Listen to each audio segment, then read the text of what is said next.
All right, and welcome to a special edition of Deep Dope Soul presents Let's Talk About It.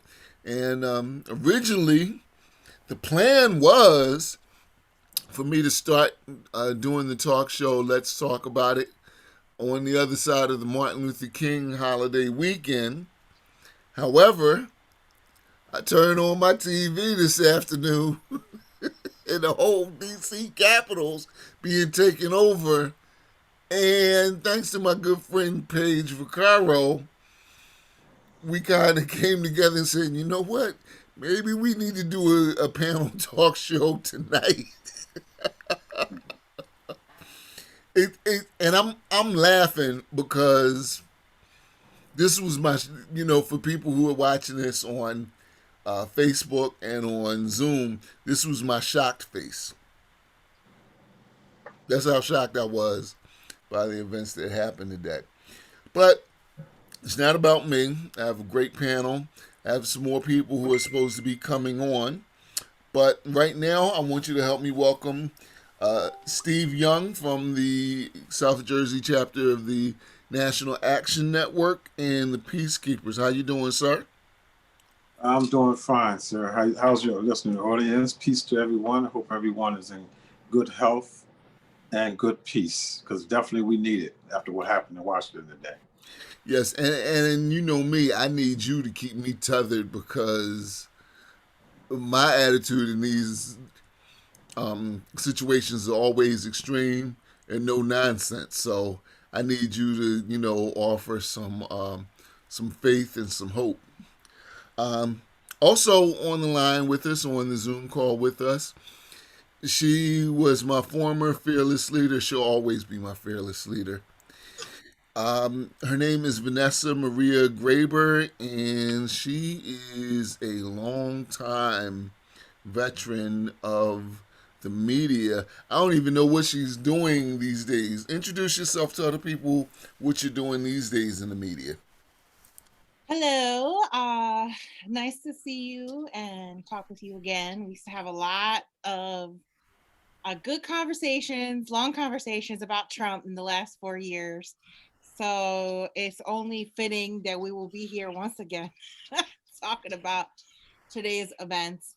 I am actually an organizer now. I work for an organization called Free Press, and I manage a project called News Voices, and it's in New Jersey. And I work in Camden, Atlantic City, and Newark with journalists. And we work together to better address the information needs of the public when it comes to the pandemic. And I will be teaching at Stockton University this semester, Principles of Journalism class. So that's around your neck of the woods. It is around my neck of the woods, and yeah, when it comes to journalism, yeah, that's me too, and also I haven't officially announced it yet, but I'm going to be the Black Artists Matters curator at the Stockton Noise Arts Garage. So Congrats. there's That's that. awesome. We'll be doing some things along the same lines. Okay, so let's go ahead and get into this. Do you guys want to start with the election last night or go right to the crazy? Okay, let's go right to the crazy. You know why waste any time? Let's just get right into it. Okay, so Steve, you're a little bit older than Vanessa, and you work with the National Action Network. You work with the Peacekeepers. How shocked were you about today's um, activities with Trump supporters and protesters actually storming the Capitol building? Well, from experience, I just have more experience to age. I put it that way. Okay. Um, but one thing is about it, I'm also a part of the Black Men United Coalition that started a few years ago when the governor got into office. And it was very important that we had a Black agenda. So we Black Men United Coalition is not an organization, it's a coalition about a Black agenda that's dealing with housing and deal with the poverty and education and so forth. Because we got to have our own solutions to these problems, and it has to start from the grassroots area. One thing about your president, it has really showed. I mean, nobody knew his name really until they heard about Atlantic City. I was the first time I went to jail was because of him on Virginia Avenue protesting peacefully. And when they surrounded the building, just like they did in Move, with helicopters, SWAT team, even the fire department, to arrest a bunch of women and children, mostly Black and Hispanic. Now, How many guns were you carrying? now what we seen today, not a knife, not even a penknife. Now here it is. We've been having hundreds of demonstrations in Atlantic City. Every time we do something and expose the hypocrisy of the government and this systemic racism of what's going on with this Constitution, we get locked up. 7 of us got locked up on July the 4th, their Independence Day. Right. But it was always Independence Day for the privileged. But when a Black man get out there and start exposing and talking about doing something for themselves, we get arrested and still going to court today. Now, here it is. We didn't storm no White House. We didn't storm no Capitol. We didn't even storm City Hall. These people, these animals, had weapons. They went into a building that's supposed to be one of the safest places in the country or in the world other than the White House. Now, how do you get that far and gather that many people without intelligence from the FBI, CIA, Secret Service, and I can go on and on? There's no way heavenly possible that can happen without the knowledge of all this technology that we have, without all those people coming.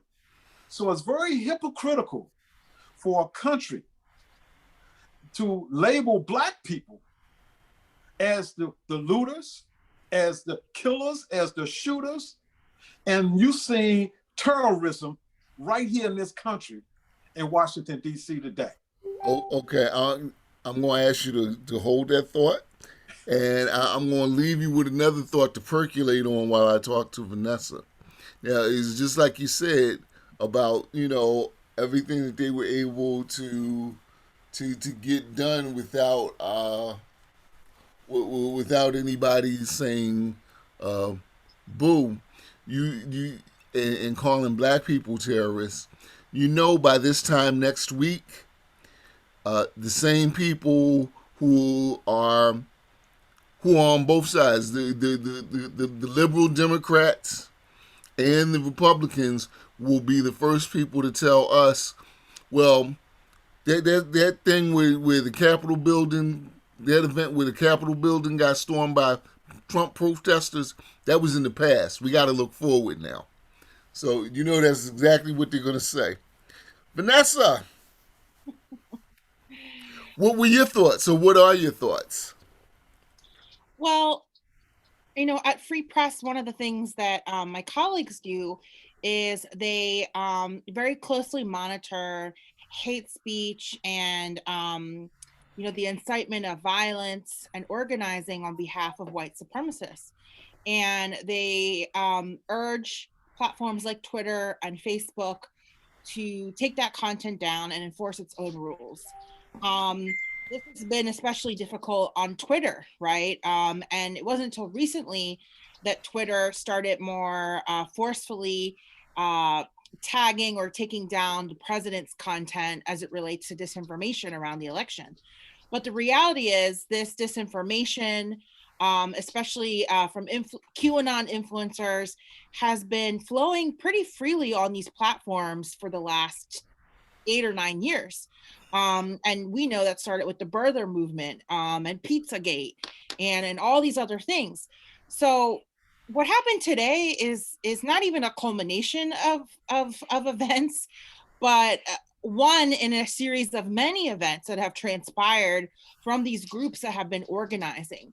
I think, they really started organizing the moment that Obama won the election, right? So we really have to look back about 12 years ago. That is what really mobilized and incensed them. It caused the mobilization of the Tea Party and this factioning that we're seeing in the Republican Party right now. It's further splitting. And so for those of us who have been sort of paying attention to this and monitoring hate speech on the platforms, this comes as no surprise. The writing was on the wall. It was blatant, right? People were calling for violent insurrection for a very long time. And that's why it was such a problem to get the platforms to do their job and take down this content. As a result, a lot of them have moved, a lot of these white supremacists and other trolls, because there's trolls too from other countries, other places. We don't know where it's coming from. Right. They've moved to other platforms like Parler. Russia. Yeah, I mean, who knows these days, right? And so, what we're seeing today is not a shock. It's not surprising. And as Steve was saying, we know how they surveil communities of color, right? Like we can organize a protest, the police are already there, right? It's already barricaded. Everything is shut down. So there's no way that they didn't know that this was being organized and this was happening. I mean, I was posting things the other day, like, should we be preparing for a coup? Because these folks are headed to DC and they're going to do something. The thing that's kind of like, I want to say shocking but questionable, is that there was like literally no police on the scene. And for those who don't know my background, I've been covering protests since the anti-war movement started back in 2002. As a student, I traveled to Washington, D.C. and New York and Pittsburgh and Philly, and I documented anti-war protests.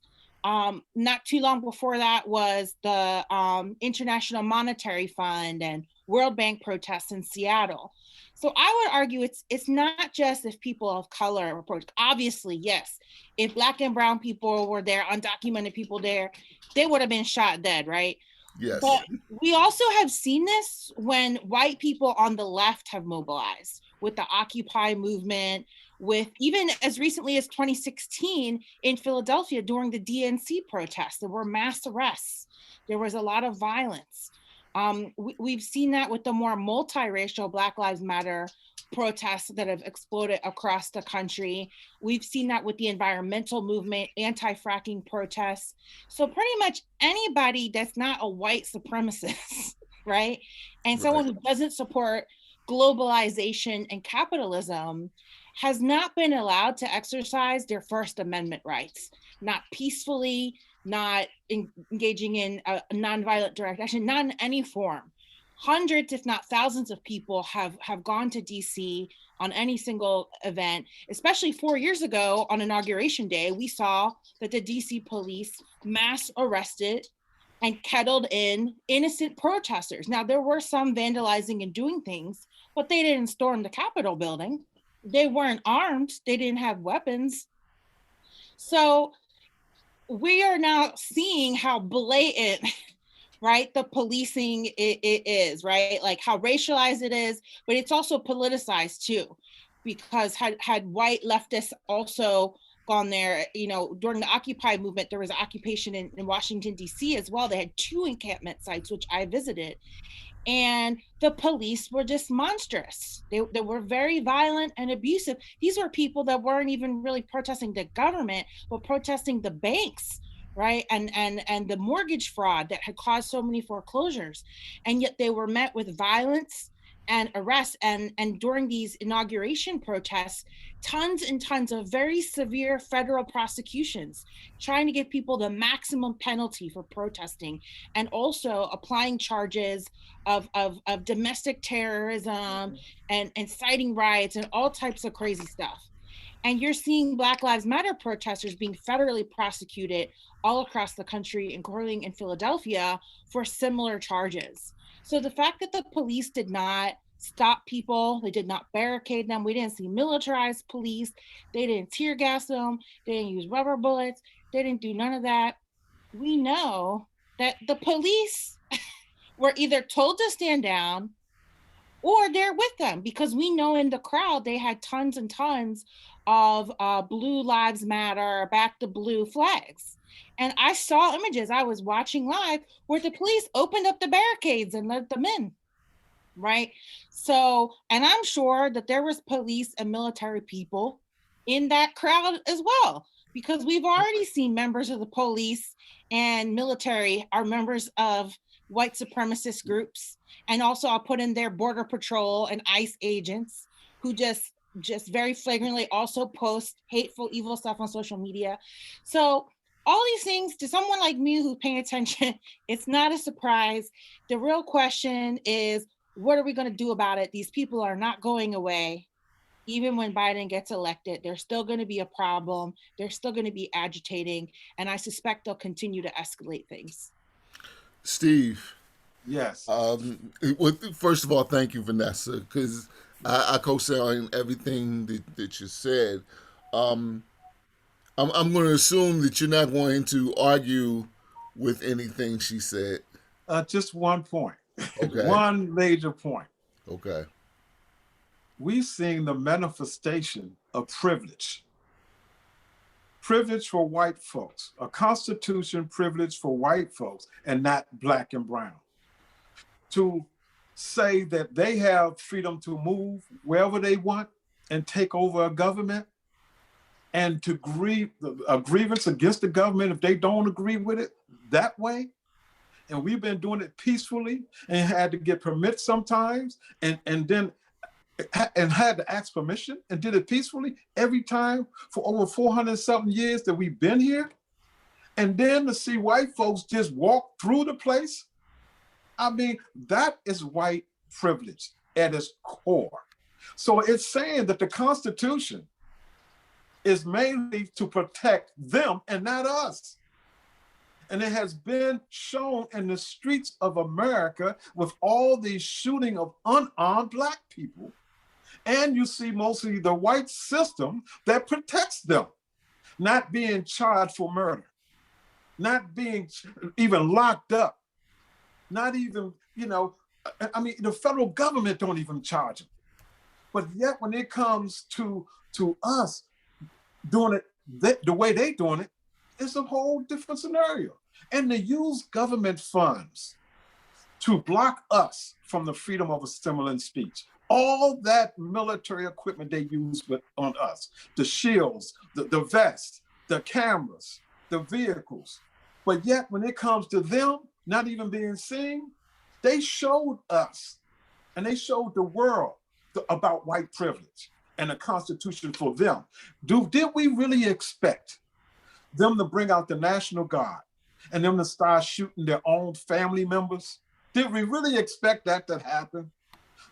By them being mostly white government, because let's keep it real, most of the senators and the congressmen, majority white, and the Constitution is still the same, no matter who's president. But I will say this, when it comes to January the 20th, for the first black woman to be sworn in as vice president, we owe it to ourselves, especially as black men, to protect her by any means necessary. So there's no way we're going to leave her out to be unprotected about being sworn in towards the votes and the things that we've sweat and died for and went out and voted for. That's not going to happen. So there's not going to be no intimidation. Because one thing about it, we are used to seeing those guns down our throat. We're used to being arrested. We're used to that. So there's no fear with that.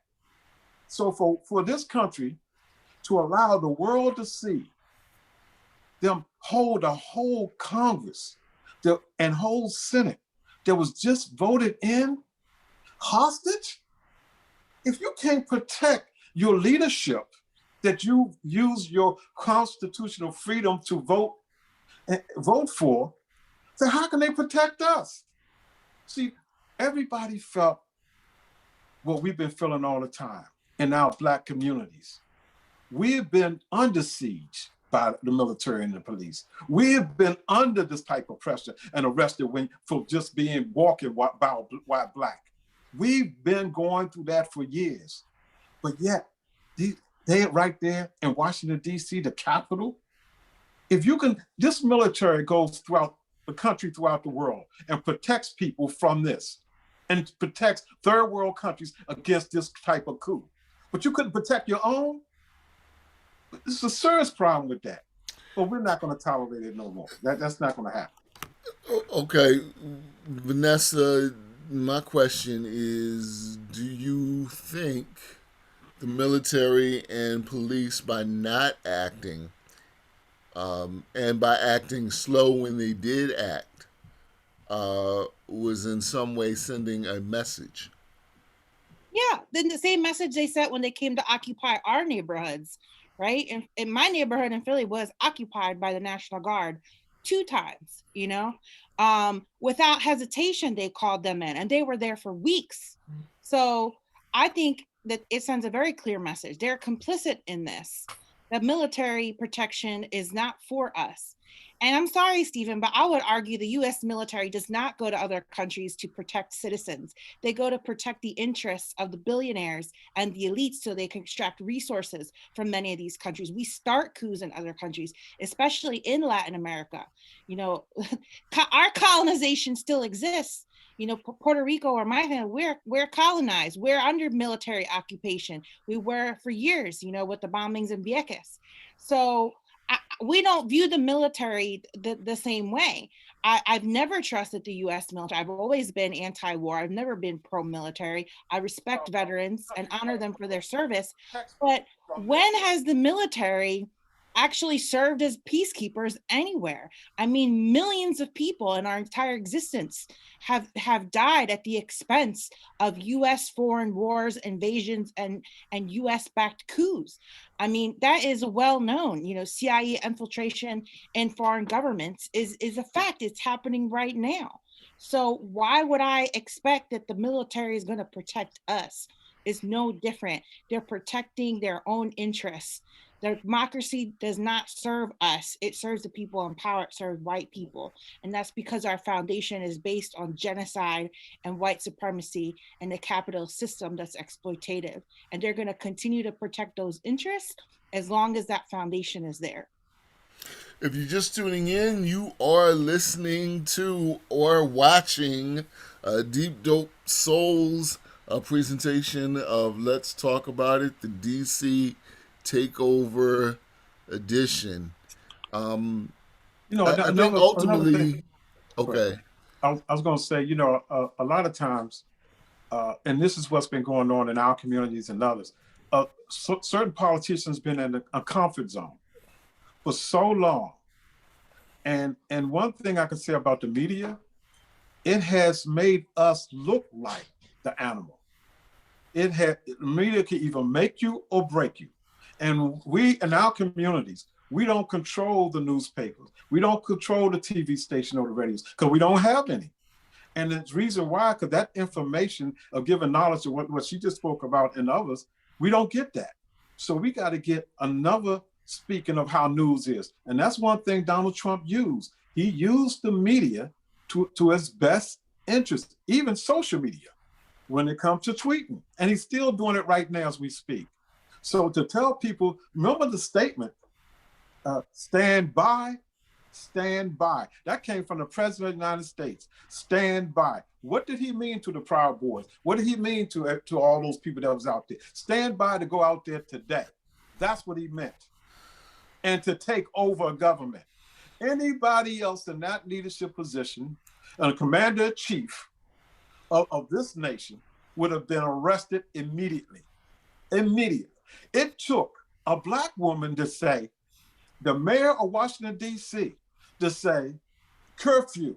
And I'm sending out the police, and they're going out there, and it's a curfew, and it's starting at 6 p.m. It didn't take the federal government, that's a federal building. It didn't take the marshals, the CIA.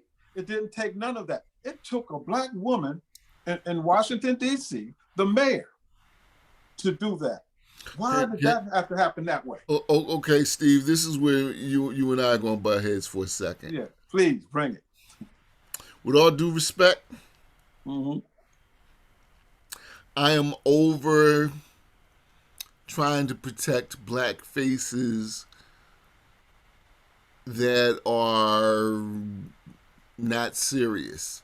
And what I mean by that is she may have called the police, but just before I got on this Zoom, I was watching TV. They're still out there.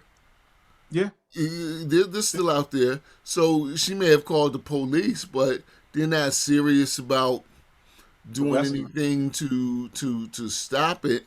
And for all the people who think Joe Biden gonna be black folks' best friends, Ain't gonna happen. you know, you know, I have 2 weeks on the pool of when Joe Biden pardons Trump for everything. What? Did you repeat that again? I said I have 2 weeks in the pool. In other words, I say it'll be 2 weeks after he's inaugurated before Joe Biden pardons Trump for everything that he's done. Because that's the way. One thing I said when Trump got elected, white folks have one flag. And forgive me, Vanessa, I said uno banderas. One flag. Una bandera. Bandera. One flag. So, give you an example. What do I mean by white folks have one flag? I got 2 weeks in the pool.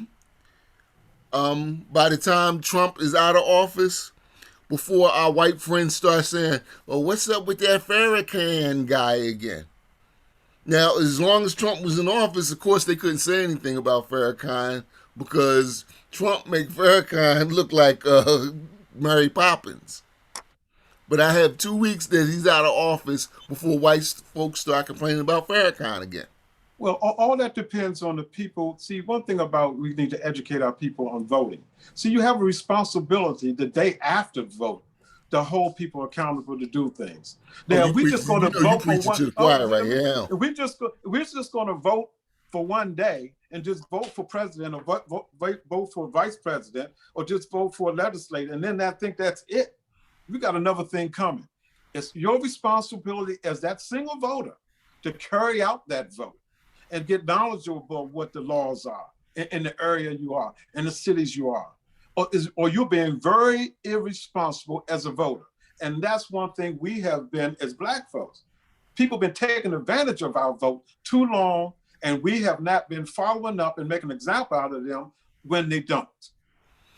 So Vanessa, what he said is a conversation that you and I have had almost from day one at Philly camp.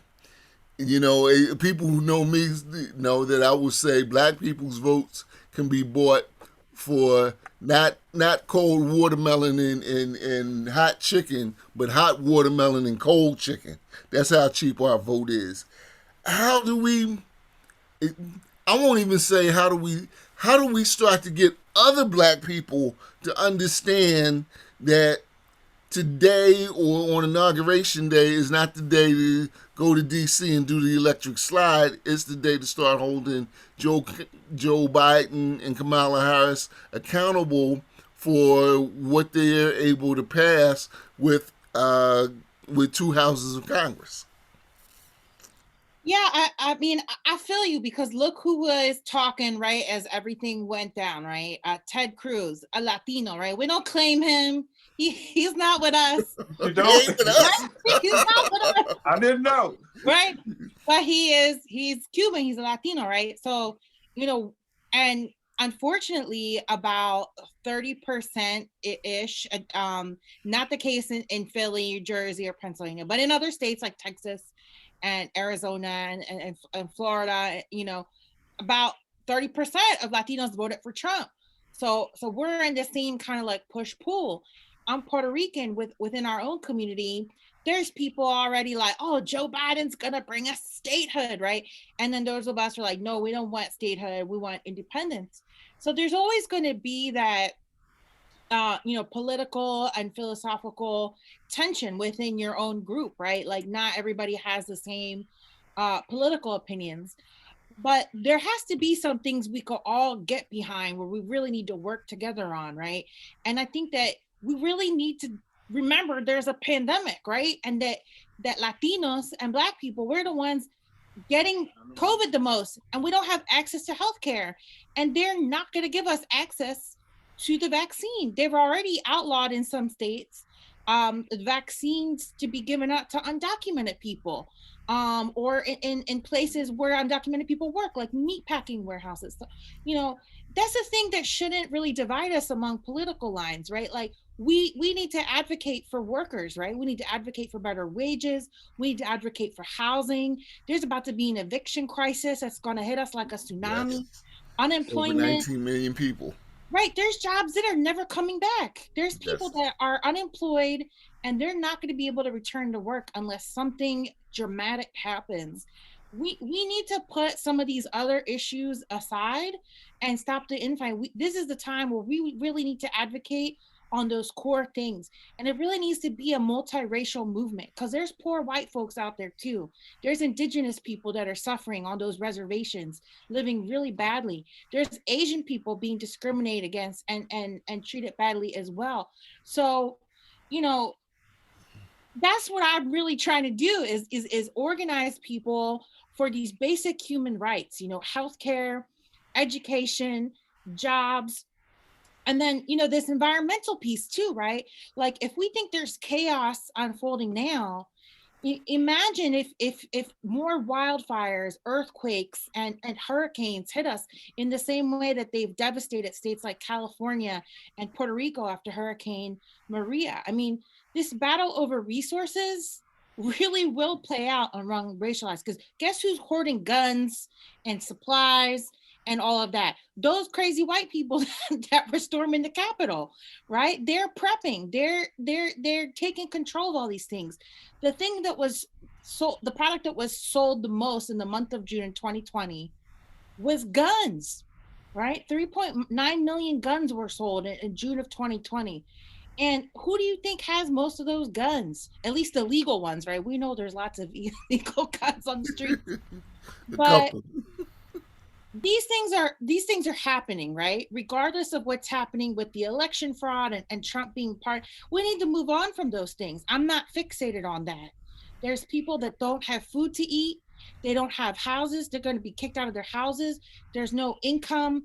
Those are the things that are going to be really at the forefront of Joe Biden's presidency. And that's what we really need to push for.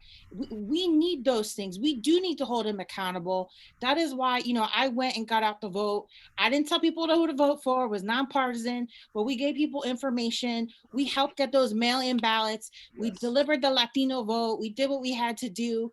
And now I'm here to collect, collect that debt, right? We have receipts. We have these promises. And it starts at the local level, right? Like we can't just jump to the presidency. We have to organize in our own neighborhoods, in our own cities, and we have to demand that of our local and state leaders. But again, it takes volunteering, it takes dedication, it takes sacrifice. And this is a long-term, lifelong struggle, as I'm sure Stephen knows, right? This ain't no short-term thing. This is a long-term vision that and we have to get more young people involved, because they have the energy to be able to get out there in the streets and do this work. But one thing about what happened today was, see, one thing the president been doing, I won't even call him president, for these years since he been in that office, is distractions. You got to be very careful of his distractions, because as he going one direction, he mean really be going in another. Look what happened today. Wow, everybody forgot what was the reason why the Congress and the Senate was convening. It was to solidify the electoral vote, to legitimize the president, Biden, and Kamala, that vice president. So that was the reason why they were going there. The president wanted to stop that process. Stopping that process would have delayed the inauguration. And then he was still be in office. So you got to look at the distraction that he was actually having going on still as we speak. So it's very important moving on forward, because now we're being reactive. I mean, the military and the police and enforcement, they're being reactive right now. While they should have been proactive because they knew about the distractions and the things that he do.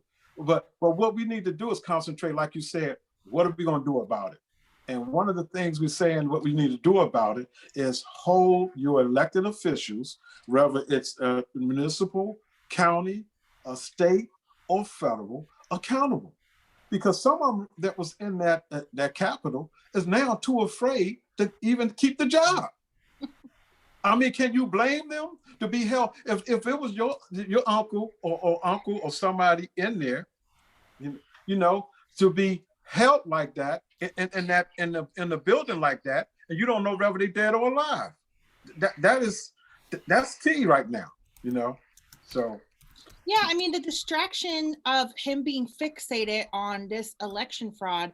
Meanwhile, hundreds of thousands of Americans have died, right, of this virus, and you know, record numbers of deaths and cases. And we allowed this variant strain from the UK to come in unchecked because we had somebody in the White House. Again, I don't want to call him the president, but we had somebody in the White House who was not running the country and dealing with the imminent threat that is actually killing people. That's right. That's on our doorstep. So we need to get back to the actual problem that's at hand. But I also want to say two things, right? Is that my memory is long. And I remember when Obama first took office, and he also had control of the House and the Senate. And the Democrats did not do very much in those first 2 years. Disaster. We were promised immigration reform. It still hasn't happened, you know? And so I do worry. I am concerned because we don't even have the numbers that we did then, right? This is a very, very narrow. All it takes, I don't know if you have watched House of Cards, but all it takes is one senator with some dirt. Blue dog, yeah. Or a bribe, right? To flip them. And that is a little bit scary to me. It's a lot of bit scary. And, you know, I wonder what is the plan? What is the number one thing that's going to happen in the next 2 years that they are definitely going to get done? Because, you know, they really squandered that opportunity. I think some conversations need to be had about judges who need to retire. Obama should have made Ruth Bader Ginsburg retire when they had that lead. We wouldn't be in this mess with Amy Coney Barrett, right? If they had said, listen, you got to go. We have the lead now. We're going to appoint somebody. We're going to get it done. So those are the things that we need to push on. And I just want to, the second thing I want to do is break down this concept of holding them accountable. What does that mean? There's a lot of people I'm going to break it down. I like to break it down too. Go ahead. Well, we'll both break it down. But the first thing is anybody can get involved. You don't have to have a degree. You don't have to have a job, especially if you're unemployed. This is a great time to take action and get involved. And it starts with just educating yourself. There's lots of resources. Learn how the government works. That's the biggest question I get when I'm trying to pass a bill. They say, where's the petition? I go, there's no petition. You have to call your legislator. People don't know who their legislators are. So start there. Find out who your representatives are. Find out what the committees do. The committees, they're the ones that are the first people to look at the bills and to pass them, right? And then they go to the bigger floor of the Senate, of the House, and up for a vote. Find out where people stand on big issues. Find out what they are doing on unemployment. What are they doing about food? What are they doing for the public schools? And then, you know, learn more about the different issues that affect your community. And if there's something that is very specific that's affecting you, learn everything you can about that issue. I mean, there's podcasts, there's community radio, right? Listen to Ray's show. There's books you can get from the library for free, YouTube. I mean, there's endless resources, and you can do things on your phone. You can go to the library, you can get books sent to you, all of that. It really starts, the revolution starts in your mind. That's what Grace Boggs said, you know, along with Malcolm X. You have to learn about how government works and how corruption is allowed to proliferate. The second thing is find groups that are in your neighborhood or in your city that are organizing. Go to their meetings if you can. Everything is Like virtual. Steve's. Right? You can go to virtual town halls and you don't have to say anything. You can just listen and tell them you're there. Sign up for email newsletters. You know, you can go to your legislators' websites and sign up for updates. You can find out about resources that way. And that's how it starts. You start meeting people, you start finding out what people are pushing for, finding about the campaign. Everything is not a protest. Most of the work is really boring volunteer stuff, reading, writing, and emailing. That is what it is to be involved. And then the last thing is to listen to people, listen to your neighbors, listen to your family members, listen to people that are experiencing the same things as you. And if you're someone who's in a privileged position, listen to people that are impacted by these things and find out what's important to them and what they're going through. And all that information is going to help you organize and push for change. Anybody can do it. You could be any age. You could be a kid. Kids running campaigns at their schools for recycling, helping homeless people. You could be in your 90s. Anybody can do it. Poor people, rich people, everybody. And now is the time. We don't get a break just because we have Democrats in office. It's even more crucial that now we have the votes that we push them and we're in their face and become a thorn in their side so that they know that they have to earn our votes every time. And I just want to add to that accountability of voter education, voter education, voter education. Because you don't know how a bill becomes a law. Because every representative that's been elected are public servants. Let's get back to that word, public servant. You're there to serve the community. And a lot of them get paid very handsomely with a lot of benefits.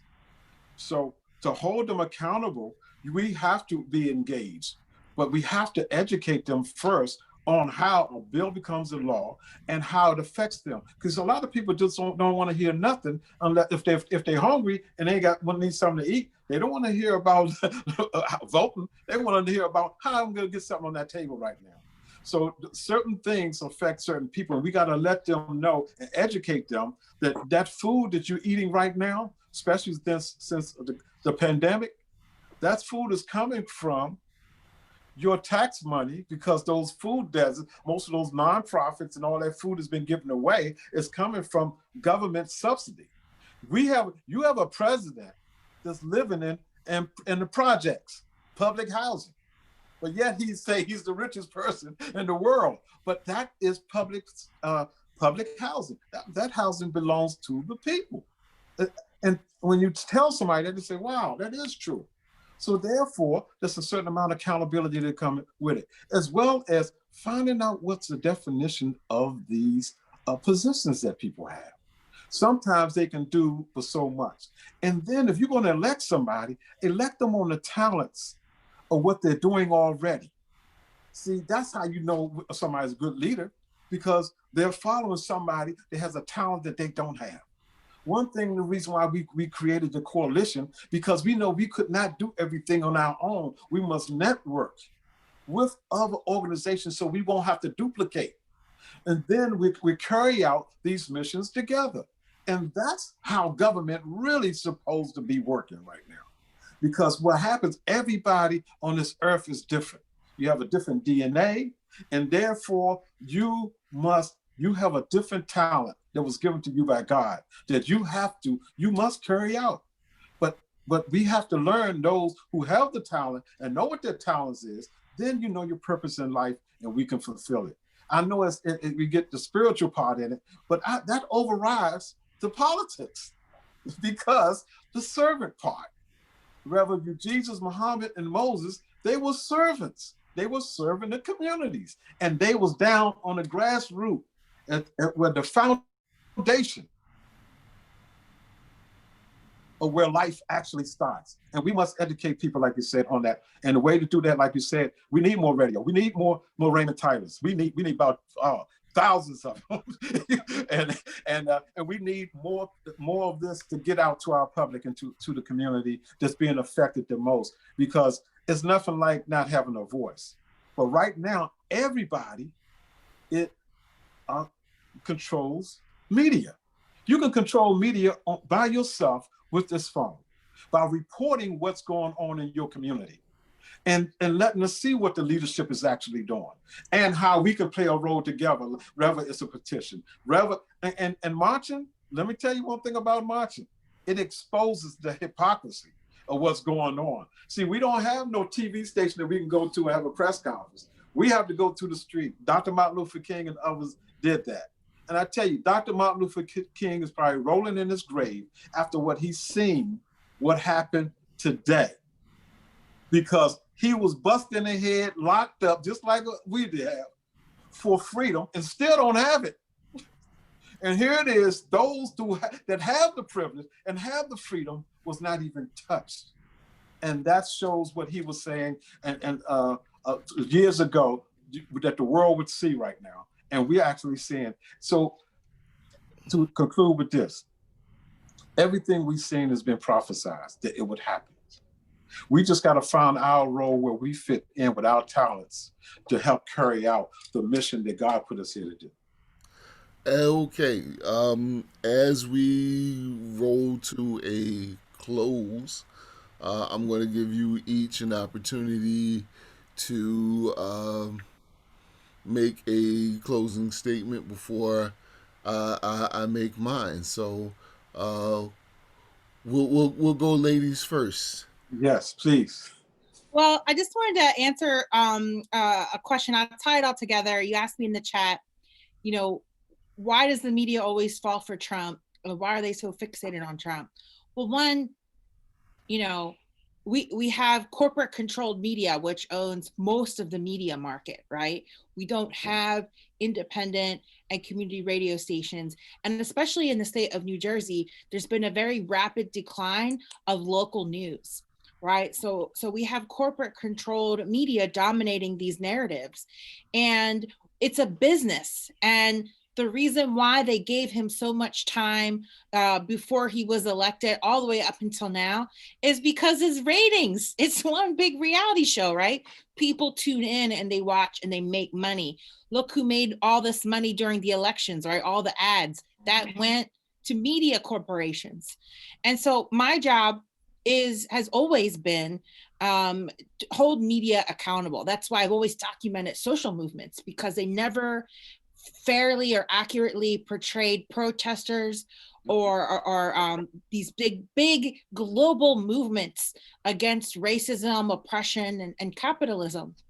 And so today, as I very attentively watched the way media covered this, I noticed some things, and that is that they referred to these people as protesters. They're not protesters. They're also not anarchists. If you actually read about anarchists don't engage in unilateral decision making, right? They don't believe that one person should have power over another. These people, they're insurrectionists, right? They're white supremacists, right? They're rioters. They're people. They're haters. You know what I mean? So pay attention to the way things are described. I don't know that any criticism or analysis from the media about the way police or military were acting was given, right? I saw most of that on social media coming from Black and brown people saying, hey, look at the, right? But we didn't see that discussion happen in the media either, right? So continue to pay attention. One part of your education is to become media literate, diversify your sources of media, fact checked everything, because a big part of the problem with these crazy people is the QAnon conspiracy, the fake news, and disinformation. And we even have Black and brown people thinking that the pandemic isn't real, right? That they don't need to wear masks and they don't need to follow the guidelines, right? And it's due to the disinformation. So we really need to, during this time, be media literate. We need to be critical thinkers. We need to get a variety of news sources and fact check all information. Don't believe everything you see and hear that's being presented to you, especially when most of the journalists and newsrooms are run by white men and they're owned by giant corporations. Okay? Investigate things, find out, ask around, and know what's going on in your community listen to Raymond Tyler's show and other people like him to verify the information. It's very critical in this point, and especially as we move into the Biden presidency, we're going to see the ways in which the media portrays him. And I think it's important to hold journalists accountable too. When they don't portray white supremacists in the same way that they portray Black Lives Matter protesters, when they talk about protesters and police clash, when they inappropriately categorize, police violence, right? They will say officer involved shooting. No, a police murdered a Black man. That should be the headline, right? So all of those things are very important because media drives perception. So don't fall for it, right? Don't believe the hype. And I think that if you also incorporate that into your education, you'll be better informed and better equipped to make decisions about your life that are important. So pay attention and definitely always ask questions. Okay, so I want to say uh, two things. Um, First of all, Vanessa, I love you, and don't take it no kind of way because I'm gonna tell Steve the same thing.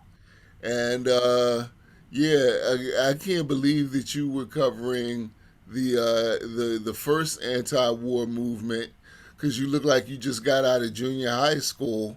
And again, I'm going to tell Steve the same thing, so it's not a sexist thing. Uh, Thank you for taking time to be with us, and I do want to have you back because in your new role, um, I want to have you back regularly to talk about how we get the next, for lack of a better word, the next Raymond Tyler. Although I don't want to see another Raymond Tyler, I want to see another young person come up and be the first, whoever they are, and do their thing. Because, I mean, you know me, my show is mostly for entertainment purposes. But, you know, being a responsible person of color, I sometimes acquiesce to a serious political discussion. And even then, I soften it because if I, say what I really think, people would really be upset. Um, but thank you, Vanessa. I appreciate it. Steve, your turn. Well, some people may not like what I'm getting ready to say, but I don't care. Uh, we must understand in this country, and it has manifested itself over and over again, that white folks has been very evil and acting like the devil more than anybody on this planet, killing innocent people, taking the culture, the language, and stripping them of even trying to be even being a human being. Who else would do that but the devil? And for 74, close to 70 million people to follow someone that's been evil for 4 years and an outright racist, we got to look at this country and look at the person next to you and the people that you work with, the people that you voted for. And we have to ask them that question and hold them accountable. Are you continuing to be friends and continue to support someone that's evil like that? Or are you going to check them when they're wrong? Check them when they're being racist. Check them when they're going against the people that's oppressed. Because they have a responsibility too, of whether they're their cousin or uncles or grandparents. So I just want to conclude with that. Everybody play a role, even the evil people. You play a role to manifest that there's some good out here. And we as Black people have shown that we're the most humble, peaceful people that you can ever see on the planet Earth after what we've been through for the over 400 something years. Because we never did nothing like that to attack people while they're sitting down at a desk getting ready to take a vote. We have never even thought of considering doing something like that, a coup, and to hurt people like that. Steve. So only person that would do something like that have to be of evil. So I just want to conclude and say we got work to do, we got praying to do, but we got to get up off our knees and do something about it. And the things that she was talking about is absolutely right. The things she was talking about are absolutely right. So I just want to be part of that movement to keep that moving, those things going. And I thank you very much, Raymond, for inviting me here today. Steve, how can people get in contact with you if they want more information about the National Action Network, the Peacekeepers, or the Black Men's Coalition? The Black Men United Coalition, because it's talking about everybody's talent and resources coming together. All those organizations and more nonprofits are all coming together. So they can be reached at 888-400-1236. That's 888-400-1236. And we will return your call so you can get involved. And Vanessa, I may be able to identify, in fact, I'm going to make it my business to identify some up and coming young journalists, even if they want to start a podcast on their phone. Those I can't get onto deepdopesoul.com because I'm going to take the best for myself. But how can they get in contact with you so that you might be able to work with them, give them some guidance, give them a platform? You can reach me on Twitter. Lots of young people are on Twitter. My handle is NewsJawn, JAWN. And also I organize with Philly Boricuas. Okay. So you can hit us up on Facebook, Instagram, or Twitter at Philly Boricuas.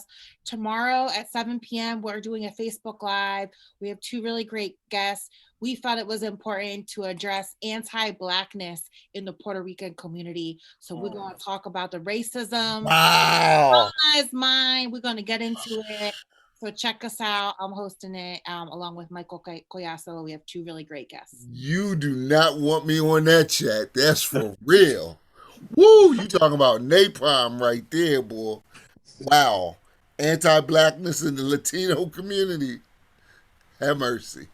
Hey, if we want to be in solidarity, we got to address our issues. We got to talk about it. We got to educate ourselves. Black and brown people, we need to unite because you see these people are crazy. So we got to band together and we got to work it out. Okay. As promised, Steve, I love you, sir. Love you too as well. For somebody to be older than me, again, you look like you just getting out of junior high school as well. You know, taking a little bit of breaking news for you. Today we had our reorganization of Atlantic City Planning Board in Atlantic City. Are you back on it or no? Yeah, I'm still on it, and they nominated me again as chairman of the planning board. And I must say, we have it's a 7-member board, and I must say we have 4 of the 5 Black women on that board. And I think that's the only board that has that many women on it in the state of New Jersey. But I want to commend them and thank them for respecting my leadership to be a volunteer for Atlantic City on Atlantic City Planning Board as chairman. So that's breaking news for you. And I thank you. Okay. Ladies and gentlemen, this has been Let's Talk About It. And I want to thank my guest, Vanessa Maria-Graber from Free Press. And I want to thank my good friend Stephen Young from the National Action Network and the Peacekeepers. And I'm not even going to try and announce the last one because I always mess it up. But the Black Men United Coalition, yes, you got it. United Coalition for being my guest this evening. This is being recorded on Thursday evening, just hours after more than 1,000 people stormed the Capitol building in Washington, D.C. Here are my thoughts. Spoiler alert. The reason why you didn't see rubber bullets and tear gas and why the cops were very acquiescent to the protesters is because many of the protesters themselves are police and military. Another spoiler alert, and one we should take very seriously. As they disperse from the capital, these people can go into the community and basically run roughshod over anyone. And it's been shown that no matter who the president is, who the mayor is, who the governor is, they'll be forgiven as long as they attack brown and black people. Another spoiler alert: if these people who are part of these uh, organizations like the KKK, the Proud Boys, decide to, if the people who are in the military and the police decide to join with their counterparts in the Proud Boys and the KKK, it's over. There would be absolutely nothing that we could do except for maybe finally fight, which brings me to my last point. Here's the big spoiler alert. What today really revealed to me was nothing, but I hope it reveals to other black and brown people finally is that they're willing to fight for what they believe in. They're not going to sit back and watch their children hunted for sport on television and go hold hands and march and pray. Take that any way you want to. My name is Raymond Tyler. This has been Let's Talk About It. We are working on coming together for a regular weekly schedule. Like I said, hopefully on the other side of Dr. King's birthday. If not, definitely by February, we will have a regular schedule. We want to keep it to between a half-hour show or an hour, and we want to talk about various different topics. In the meantime, we also have not officially launched deepdopesoul.com yet, but the site is up, it's active, and we cover everything from politics to arts and entertainment, science fiction, poetry. Go check us out, and I thank you as always for your time, and look forward to talking to you again real soon.